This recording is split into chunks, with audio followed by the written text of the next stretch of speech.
Olá a todos, sejam bem-vindos e bem-vindas a mais um vídeo do meu canal. Eu sou o Christian e hoje a gente vai fazer o Evangelho no Lar, tá bom? Antes de iniciar o estudo, semana passada a gente começou um capítulo novo, o capítulo número 24, da identidade dos espíritos. A gente vai iniciar hoje da questão 258 para frente, tá? Antes da gente começar o estudo, os recadinhos de sempre. Recomendo para você pausar o vídeo, tá bom? Faz uma respiração profunda, busca se acalmar a mente, acalmar esse turbilhão de pensamentos, de sensações, tá bom? Para que dessa forma fique mais fácil você acompanhar o Evangelho no Lar. Então também recomendo que você faça uma oração antes de iniciar aqui o vídeo. Então respira profundamente, faz uma oração para se conectar a Deus, a fonte criadora, e assim esse momento do Evangelho no Lar ser o mais edificante e mais proveitoso possível. Tá bom? Também já se deixa separado aí na sua casa, se você quiser, um copo de água, um copo de chá, porque no final do Evangelho no Lar, que eu vou fazer a oração de encerramento, os nossos irmãos da luz com certeza vão fluidificar e magnetizar este líquido para quando a gente beber nos faça bem, tá? E últimos recadinhos se você puder, curta, compartilha, comenta, se inscreve no canal. Dessa maneira o YouTube entende que o vídeo é relevante, que o canal é relevante e espalha para mais pessoas, tá bom? E se você quiser acompanhar, eu tenho vários estudos de obras espirituais, tá? Aí tem no canal os livros e as obras publicadas, e a coisa tem a seção de playlists organizada por autor. Aí fica mais fácil para você encontrar a obra que você quiser estudar junto comigo, tá bom? Questão 258. Enquanto os espíritos se recusam a responder às perguntas pueris e impertinentes, que se teria escrúpulo em dirigi-las quando vivos, frequentemente eles mesmos e espontaneamente dão provas irrecusáveis de sua identidade. Pelo seu caráter que se revela pela sua linguagem, pelo emprego de palavras que lhe eram familiares, pela citação de certos fatos, de particularidades de sua vida, algumas vezes desconhecida dos assistentes e cuja exatidão se pôde verificar. As provas de identidade ressaltam, por outro lado, de uma multidão de circunstâncias imprevistas, que não se apresentam sempre de um primeiro golpe, mas na continuidade das conversações. Convém, pois, esperá-las sem provocá-las, observando com atenção todas as que podem ocorrer da natureza das comunicações. Ver o fato relatado no número 70, na questão 70. Questão 70, 18, 19.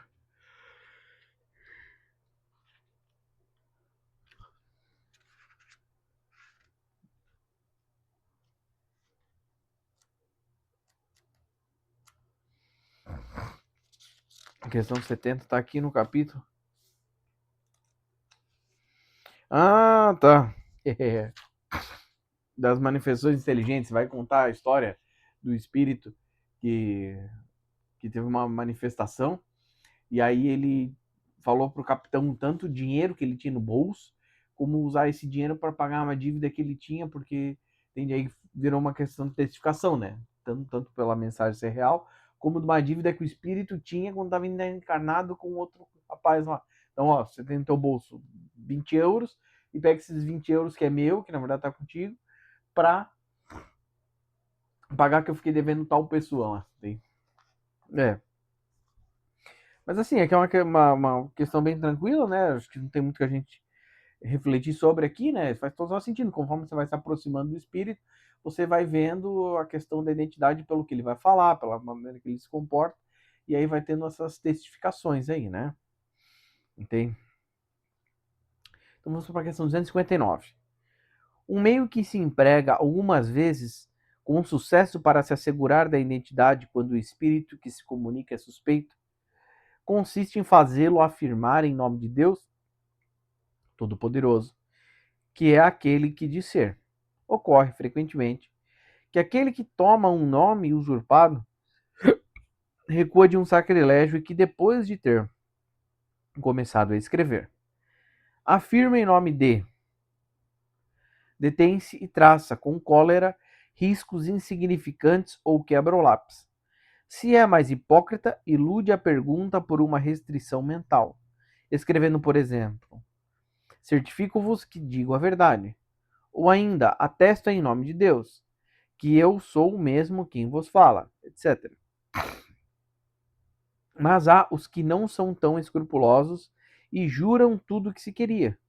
Um deles se comunicou por um médium dizendo-se ser Deus. E o médium, muito honrado com tão alto favor, não hesitou em crer. Evocado por nós, não ousa sustentar sua impostura e diz: não sou Deus, mas sou seu filho. Sois, pois, Jesus? Isso não é provável porque Jesus está tão altamente colocado para empregar um subterfúgio? Ousais, pois, afirmar em nome de Deus que sois o Cristo? Eu não disse que sou Jesus, disse que sou filho de Deus, porque sou uma das suas criaturas. Deve-se concluir daí que a recusa da parte de um espírito de afirmar sua identidade em nome de Deus é sempre uma prova manifesta de que o nome que o tomou é uma impostura, mas que a afirmação é apenas uma presunção e não uma prova certa. Entendi. Entendi. Eu fico às vezes pensando nessa questão aqui do nome, né? Eu trouxe a reflexão no Evangelho do Lar anterior. Entendo aqui o que o Espírito de Verdade está nos ensinando, né?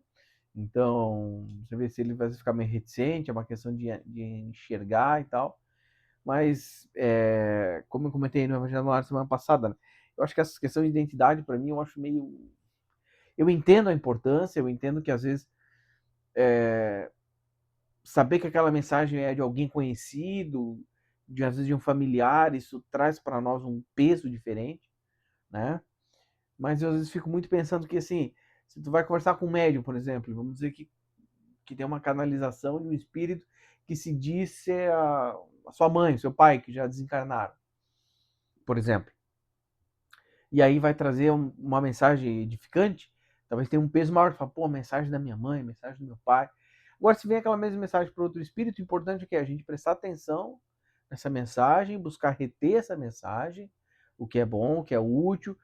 Tem, e eu acho que às vezes essa questão de ficar prestando atenção de quem é ou não é, não sei quão relevante é. Então, igual ele vai dizer, a gente sabe que, por exemplo, espíritos evoluídos, eles não gostam de ser testados e colocados à prova, entende? E se ele for um espírito mitificador, ele não vai ensinar uma coisa bacana, entende? Pode ser que ele ensine uma coisa bacana e uma picareta junto, né? Então, eu não. Já, nossa, veio uma mensagem de um Tico Xavier, então é verdade. Como ele vai dizer, veio uma mensagem de Deus. Sim, Deus pode canalizar e trazer uma mensagem direta para seus filhos, com certeza.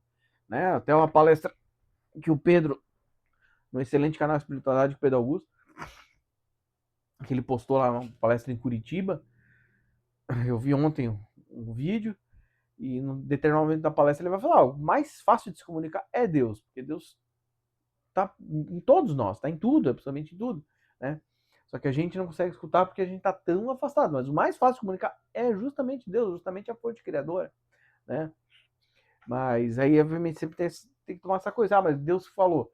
O Espírito de Verdade vai dizer, pô, aí você já saiu acreditando, né? Mas eu acho que o tom é sempre prestar atenção no teor da mensagem, né? Que está ensinando, né? 260.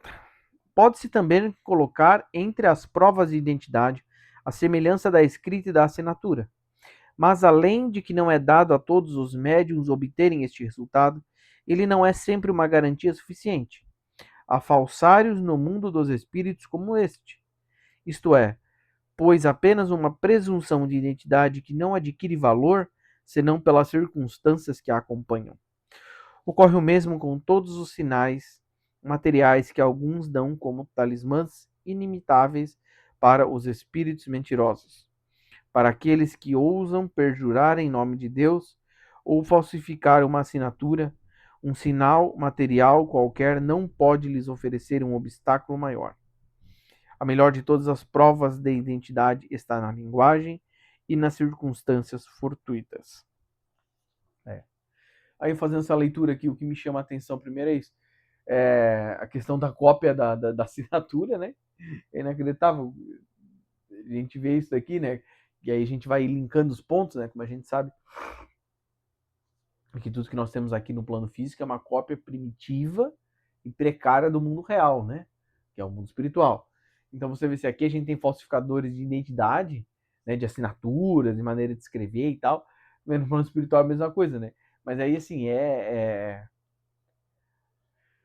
querer bastante ganhar, né? É uma coisa trivial, assim, né? Porque, pô, tu ir lá simular uma assinatura daquele espírito, a maneira como ele falava para enganar alguém, pô, tem que estar com muita vontade de fazer picaretagem mesmo. Mas a gente sabe que tem espíritos trevosos que querem fazer essas picaretagens, né? Entende? É por isso que ele vai sempre comentar aqui no final, né? Melhor de todas as provas de identidade está na linguagem e nas circunstâncias fortuitas, né? Então não prestar atenção na assinatura, mas assinatura igual do espírito que traz a mensagem. Tá, mas e aí, qual a circunstância, né? Qual o autor da mensagem? Questão 261. Dir-se-á, sem dúvida, que se um espírito pode imitar uma assinatura, pode, do mesmo modo, imitar a linguagem. Isso é verdade. Vimos os que tomam descaradamente o nome do Cristo e, para enganar, simularam o estilo evangélico e prodigalizaram, a torto e a direito.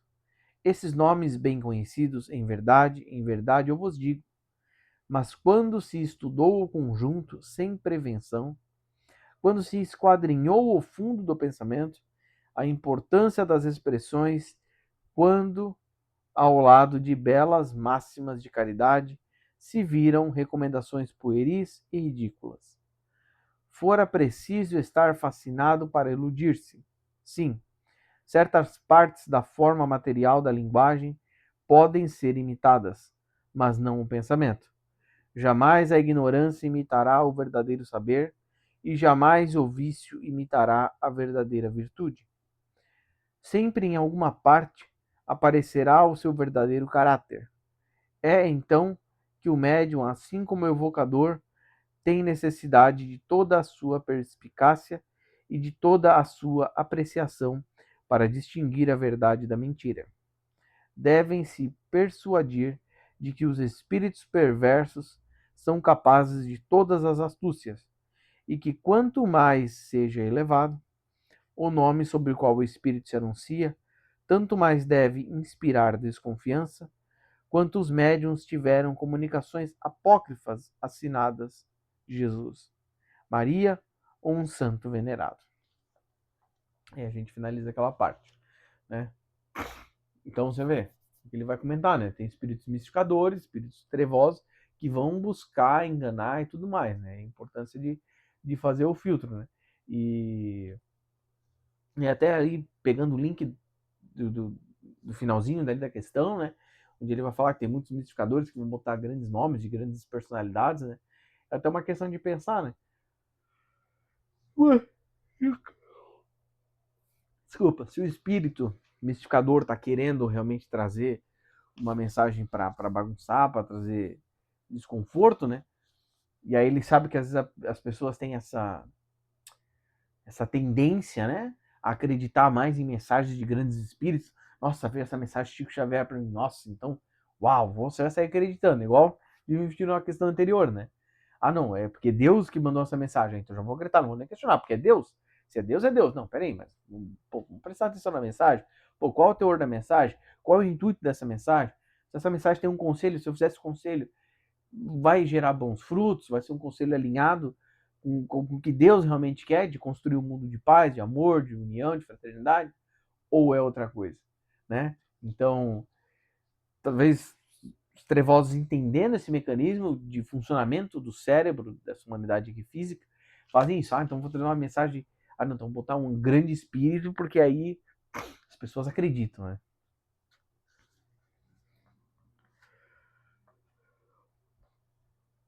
Deixa eu ver quanto tempo. 14 minutos de vídeo, dá pra gente conseguir seguir o estudo ainda. Vamos começar uma parte nova aqui, ainda dentro do próprio capítulo 24, tá? Que é a distinção dos bons e dos maus espíritos. Questão 262. Se a identidade absoluta dos espíritos, em muitos casos, é uma questão acessória e sem importância?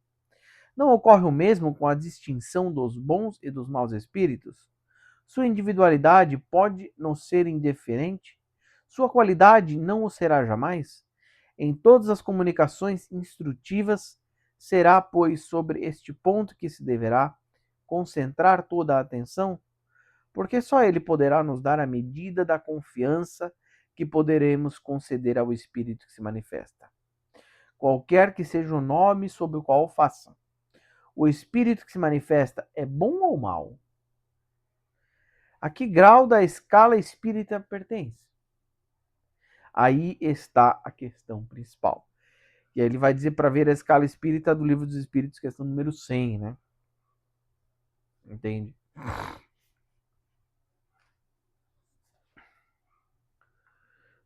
É que é interessante que no início, aqui, só relembrando, como ele vai pontuar aqui, né? Que a questão do nome e tudo é uma questão acessória, a gente já viu isso na semana passada, né? Até comentei mais cedo sobre isso, da minha opinião pessoal sobre o tema, né? E aí eu achei essas perguntas aqui no final da questão 262 interessante. Justamente, que você, espírito é bom ou não é bom?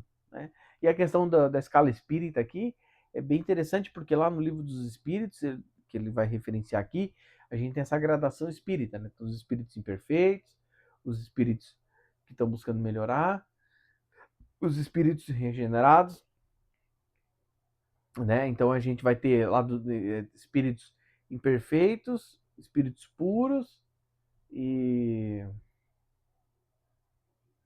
espíritos. Eu esqueci agora qual que é a terceira. Mas aí, por exemplo, lá vai ter espíritos que vão fazer o mal pelo mal. Entende? Ele não tira nenhuma. Ele gosta do mal, que é o nível mais baixo.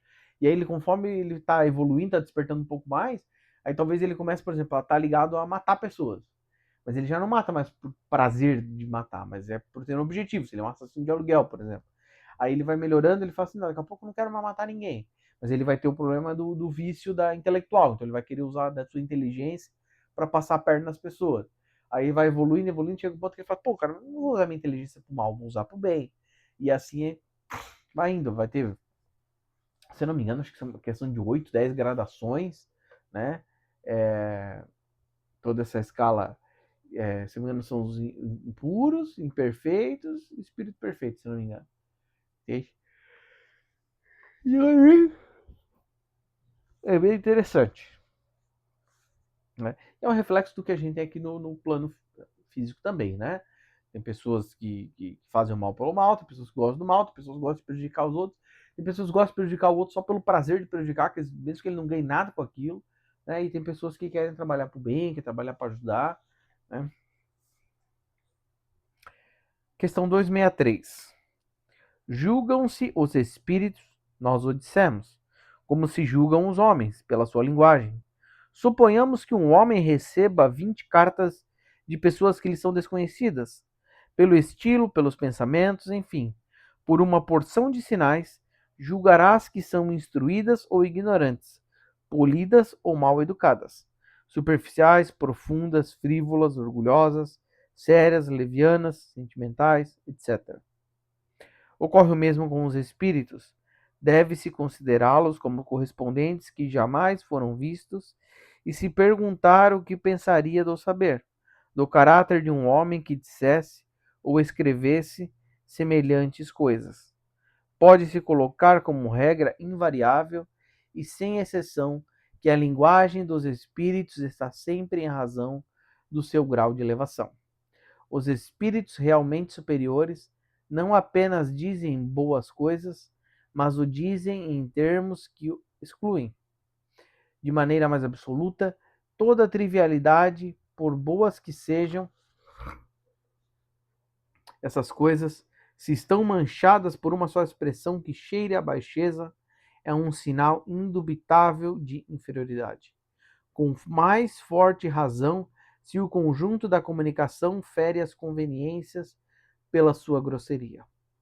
A linguagem revela sempre sua origem, seja pelo pensamento que traduz, seja pela sua forma, e então, mesmo que um espírito quisesse nos enganar sobre sua pretensa superioridade, bastaria conversar algum tempo com ele para apreciá-lo.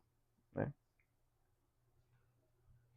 Então, eu faço essa leitura dessa questão e me chama a atenção aqui dessa Espírito Verdade vem dizer para nós, né? Da importância da gente ver o que ele está falando, se é uma mensagem frívola ou não, né? E eu acho que é isso. O que mais me chamou a atenção é esse ponto dessa questão aqui, né? O resto eu acho que a gente já sabe bastante, né? O, e, e é isso aí, gente. Eu acho que esse capítulo aqui tá interessante, a gente tá aprendendo bastante coisa, mas algumas questões aqui são pelo menos para mim, tá parecendo meio óbvias, assim, aí eu nem sei muito o que é, reclamar não, desculpa, refletir sobre, né? Porque é, eu acho que é isso daí, sabe? De novo, me desculpa se você está acompanhando o Evangelho no Lar comigo e tá caindo nesse vídeo assim, pensa, pô, mas entendeu? Eu olho e penso assim, tá, beleza, o importante é o teor da mensagem, como ele vai explicando tudo ali, sabe? E identificar o espírito, eu não vejo qual é a importância de saber o nome, saber o que tem. E é importante olhar qual é a mensagem, se é uma mensagem construtiva, se é uma mensagem do bem, se é uma mensagem que está alinhada com o que a política que Jesus nos ensina, entende? E aí o resto eu não vejo muito relevância. Assim. Ah, mas essa mensagem veio de um caboclo, ou veio de um Exu, ou veio de um Joseph Gleber. Cara, não faz diferença. O importante é que venha uma mensagem construtiva e que a gente se atente e preste atenção sobre ela. Né? Mas foi um momento abençoado de evangelho. Eu vou fechar por aqui para a gente fazer a oração de encerramento. Tá bom? E aí na semana que vem a gente vai continuar o estudo desse capítulo 24, da identidade dos espíritos. Né? Agora a gente está vendo a distinção do bom e do mal, espíritos, e dando uma folhada aqui, esse capítulo é grande, tem bastante coisa ainda.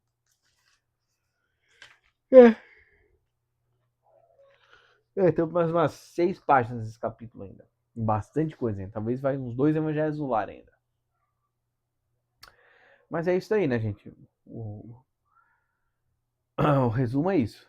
Prestar atenção ao conteúdo da mensagem, prestar atenção na maneira com que a mensagem é escrita, com a mensagem é passada, né? Então, palavras agressivas, de baixo calão, com objetivos desvirtuados, então já são indícios, né, de que a mensagem é ruim. Lembrando que sempre tem que tomar cuidado, porque espíritos trevosos mais especializados, eles vão falar tranquilo, dócil, mansinho, escrevendo palavra tudo bonitinho, mas a energia que está sendo emanada naquela mensagem e os propósitos daquela mensagem, daquele espírito para ser mandado, são propósitos ruins, né? Então, pô, leva a mensagem, pô, leva pro teu coração. E como é que teu coração tá sentindo aquela mensagem? Legal, positiva ou ruim?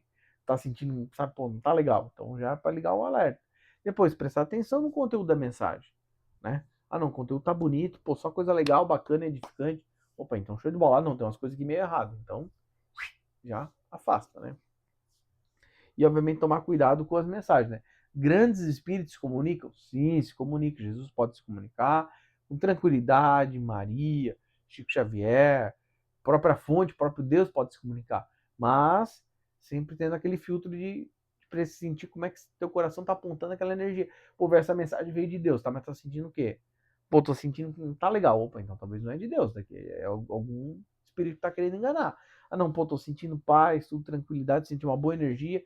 Levei ao crivo da razão, raciocinei sobre a mensagem e vi que a mensagem é bonita. Vi que tá nos valores corretos. Aí show de bola. Então realmente pode ser desse tal espírito, pode ter o próprio Deus trazendo a mensagem, né? Mas é isso, gente. Vamos fechar os nossos olhos agora. Vamos buscar fazer umas respirações conscientes.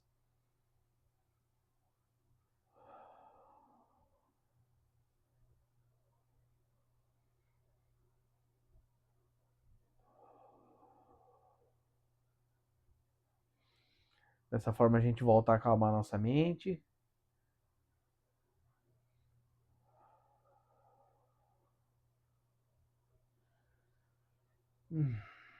Meu Deus, Pai, Mãe, Consciência Divina, venho fazer essa oração, meu Deus, para encerrar o momento do Evangelho no Lar. E inicio minha oração te agradecendo, meu Pai. Muito obrigado por todas as bênçãos e todas as graças. Obrigado, meu Deus, por estar permitindo que eu, com os meus irmãos aqui em espírito que estão comigo, que estão assistindo o vídeo no YouTube, que todos nós possamos estar aprendendo cada vez mais os teus ensinamentos e possamos aproveitar esse momento do Evangelho no Lar, tirando o máximo possível deste momento. Eu peço, por favor, aos meus irmãos da luz, fluidifiquem, magnetizem a água, o chá, o líquido que está na mesa das pessoas que estão assistindo esse vídeo, da minha mesa aqui, para que no momento que todos nós formos beber este líquido, esse líquido venha hidratar, venha limpar, venha purificar os nossos corpos e venha nos trazer boas energias, energias de amor, de prosperidade, de saúde. Eu também peço, por favor, meu Deus, ajude e abençoe todos os teus filhos e filhas, teus filhos que estão nos umbrais, teus filhos que estão passeando pela crosta, teus filhos que estão encarnados, teus filhos que estão desencarnados em colônias. Por favor, meu Deus, ajude a todos nós. E, por favor, ajuda com mais força e mais ênfase todos os trabalhadores da luz, meu Deus, para que o trabalho deles seja feito cada vez mais com amor, com carinho, com dedicação, para resgatar e despertar o máximo possível dos teus filhos e filhas, meu Pai. Muito obrigado, meu Deus, por esse momento do Evangelho no Lar. Muito obrigado, Jesus, por esse momento do Evangelho no Lar. Muito obrigado, meus irmãos e irmãs invisíveis que estão aqui comigo acompanhando esse momento de estudo, me orientando, me guiando. E muito obrigado a você que está acompanhando o Evangelho no Lar aqui comigo pelo YouTube. Semana que vem a gente continua. Amanhã, sexta-feira, no canal, temos mais uma publicação do livro Renascer da Esperança, Ana Carneiro. E aí vamos ver se semana que vem eu consigo finalizar a publicação do livro, ou no máximo da outra. Aí a gente já conclui mais uma obra. Tá bom, gente? Fiquem todos com Deus, bebam sua água fluidificada aí, tá bom? E até quinta-feira que vem com mais um Evangelho no Lar. Ou os vídeos de sexta a quarta, no canal, tanto shorts, né, repetitivo, como os estudos das obras, né? Para a gente estudar juntos. Fiquem todos com Deus.